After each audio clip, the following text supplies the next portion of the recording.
ole hei tun truma hian tun ang laia mi pui zoram mi pui te tiral khel tu lir nging lo om tak kan rama voi tam taka nging no na chumi lir nging hriat theina lam chu doorbell mangin ol sam takin kan siam don ani zana kan mut thil huna te he lir nging at khui kalam hi atang kai dona YouTube lama sap trong te chuan om to thin ma se doorbell electric mang doorbell taka siam hi an tam lawa chu tiang chuan ol sam takin doorbell mangin kan ron siam don ani kan mamo tur te chu doorbell hei hetiang hi apan hi na chuan hei hetiang hi ni le maya nat na nut ball kilna angkha ania chuan darzai hi electric wire tianga hian atama tiang mi hi mai tur ani darzai hi pakhat lek hi athen that do wangin man tur ani chuan a pathum na tan chuan hei tiang hi kan siam chop mayanga tiang hi kan siam chopanga chuan a palina tan chuan hei tiang hi hei hen kherlo po hi aman thei veka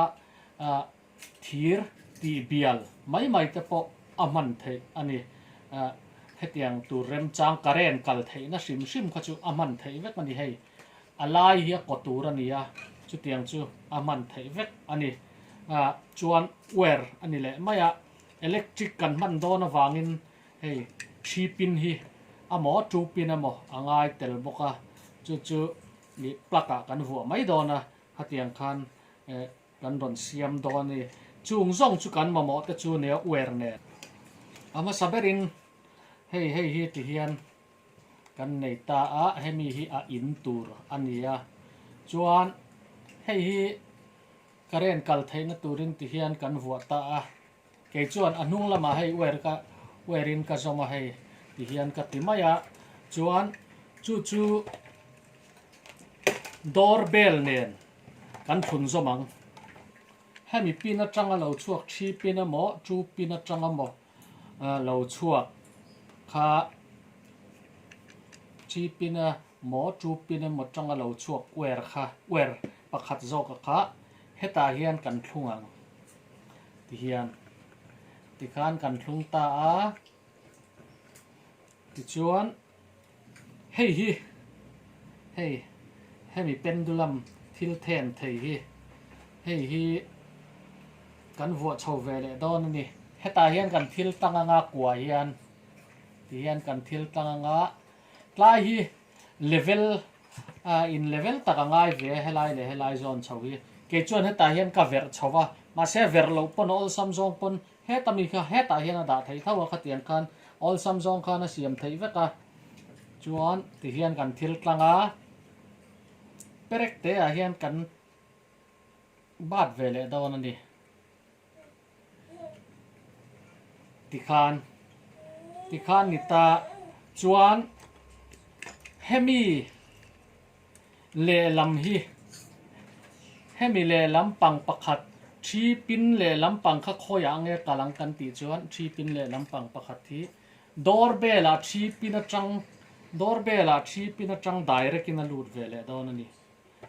ti chuan kan thil siam tur chu ti hian kan zo der hemi athen lampang tura kan da hi neutral zok man turani neutral zok achan chu karen zok kan man chuan min man thei don awangin neutral zok kan manganga hemi 3 pin atanga doorbell direct hi karen zok man turani ti khan kan han on chinang lira lo hin ta ti khan soi cheta ti khan zan kan mut thil line he doorbell hian lir hing minom sia tir don ta ni hei hi kan fix chunga mo khoi lai thil ngin na lira lo ngin ve le a asoi chet thei na tur lai a kan hung mai don ani chuan hei hi zana kan mut huna plaka kan da mai a kan connect mai nga plug in 3 pin hi chuan lirang hing to lo nu chuan hei hi a che to don lowa ti khan om mai don ani a hin khan ti khan